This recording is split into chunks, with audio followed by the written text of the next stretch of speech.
Mbah Jum seorang tunanetra yang berprofesi sebagai pedagang tempe. Setiap pagi, beliau dibonceng cucunya ke pasar untuk berjualan tempe. Sesampainya di pasar, tempe segera digelar. Sambil menunggu pembeli datang, di saat pedagang lain sibuk menghitung uang dan ngerumpi dengan sesama pedagang, Mbah Jum selalu bersenandung sholawat. Cucunya meninggalkan Mbah Jum sebentar karena ia juga bekerja sebagai kuli panggul di pasar itu. 2 jam kemudian cucunya datang kembali untuk mengantar si mbahnya pulang ke rumah. Tidak sampai 2 jam dagangan tempe Mbah Jum sudah habis ludes. Mbah Jum selalu pulang paling awal dibanding pedagang lainnya. Sebelum pulang, Mbah Jum selalu meminta cucunya menghitung uang hasil dagangannya dulu.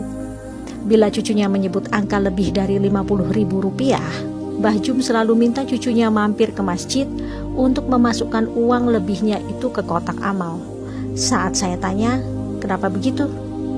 Karena kata Simbah, modal Simbah bikin tempe cuma 20.000, harusnya Simbah paling banyak dapatnya ya 50.000. Kalau sampai lebih berarti itu punyanya Gusti Allah, harus dikembalikan lagi. Lah, rumahnya Gusti Allah kan di masjid, Mbak. Makanya kalau dapat lebih dari 50.000, saya diminta Simbah masukin uang lebihnya ke masjid. Loh, kalau sampai lebih dari 50.000 itu kan hak Simbah. Kan artinya Simbah saat itu bawa tempe lebih banyak toh? Tanyaku lagi. Enggak, Mbak. Simbah itu tiap hari bawa tempenya enggak berubah-ubah. Jumlahnya sama. Cucunya kembali menjelaskan pada saya. Tapi kenapa hasil penjualan Simbah bisa berbeda-beda? Tanya saya lagi. Begini, Mbak. Kalau ada yang beli tempe sama Simbah, karena Simbah tidak bisa melihat, Simbah selalu bilang, ambil sendiri kembaliannya. Tapi mereka para pembeli itu selalu bilang, uangnya pas kok Mbah, gak ada kembalian. Padahal banyak dari mereka yang beli tempe 5.000 ngasih uang 20.000. Ada yang beli tempe 10.000 ngasih uang 50.000. Dan mereka semua selalu bilang uangnya pas, gak ada kembalian. Pernah suatu hari Simbah dapat uang 350.000. Ya, 300.000-nya saya taruh di kotak amal masjid. Begitu penjelasan sang cucu. Saya melongo terdiam mendengar penjelasan itu. Di saat semua orang ingin semuanya menjadi uang, bahkan kalau bisa kotorannya sendiri pun disulap menjadi uang, tapi ini Mbah Jum, logika saya yang hidup di era kemodernan jahiliyah ini belum sampai. Sampai rumah pukul 10 pagi, beliau langsung masak untuk makan siang dan malam. Ternyata Mbah Jum juga seorang tukang pijat bayi, begitulah orang di kampung itu menyebutnya. Jadi bila ada anak-anak yang dikeluhkan demam, batuk, pilek, rewel, kejang, diare, muntah-muntah, dan lain-lain, biasanya orang tua mereka akan langsung mengantar ke rumah Mbah Jum. Bahkan bukan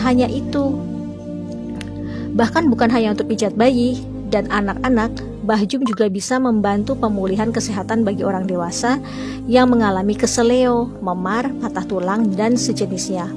Mbah Jum tidak pernah memberikan tarif untuk jasanya itu, padahal beliau bersedia diganggu 24 jam bila ada yang butuh pertolongannya.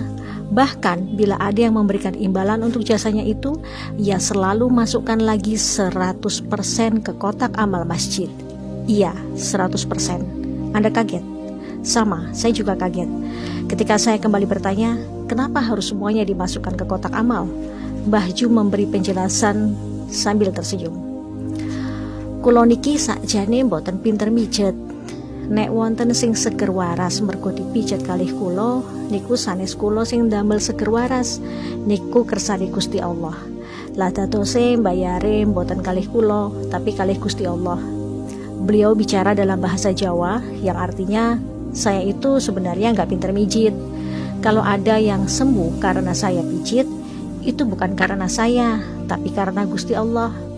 Jadi bayarnya bukan sama saya, tapi sama Gusti Allah. Lagi-lagi saya terdiam, lurus menatap wajah keriputnya yang bersih. Ternyata manusia yang datang dari peradaban kapitalis akan terkaget-kaget saat dihadapkan oleh peradaban sedekah tingkat tinggi macam ini, di mana di era kapitalis orang sekarat saja masih bisa dijadikan lahan bisnis. Jangankan bicara gratis, dengan menggunakan kartu BPJS saja sudah membuat beberapa oknum medis sinis. Mbah Jum tinggal bersama 5 orang cucunya. Sebenarnya yang cucu kandung Mbah Jum hanya satu, yaitu yang paling besar usia 20 tahun, laki-laki, yang selalu mengantar dan menemani Mbah Jum berjualan tempe di pasar. 4 orang cucunya yang lain itu adalah anak-anak yatim piatu dari tetangganya yang dulu rumahnya kebakaran. Masing-masing mereka berumur 12 tahun laki-laki, 10 tahun laki-laki, 8 tahun laki-laki, dan 7 tahun perempuan. Dikarenakan kondisinya yang tunanetra sejak lahir, membuat Mbah Jum tidak bisa membaca dan menulis. Namun ternyata ia hafal 30 juz Quran. Masya Allah. Cucunya yang paling besar ternyata guru mengaji untuk anak-anak di kampung mereka. Keempat orang cucu-cucu angkatnya ternyata semuanya sudah khatam Quran. Bahkan 2 di antaranya sudah ada yang hafal 6 juz dan 2 juz. Kulo niki tiyang kampung, boten saged ningali nopo-nopo ket bayi. Alhamdulillah kersani Gusti Allah, kulo diparingi berkah, saged hafal Quran. Gusti Allah niku benar-benar adil kalih kulo. Beliau bicara dalam bahasa Jawa yang artinya, saya ini orang kampung, tidak bisa melihat apapun dari bayi. Alhamdulillah kehendak Gusti Allah, saya diberi keberkahan bisa hafal Quran. Gusti Allah itu benar-benar adil sama saya. Itu kata-kata terakhir Mbah Jum sebelum saya pamit pulang. Saya peluk erat dia, saya amati wajahnya. Saya rasa saat ini bidadari surga iri melihat Mbah Jum, karena kelak para bidadari itu akan menjadi pelayan bagi Mbah Jum insya Allah.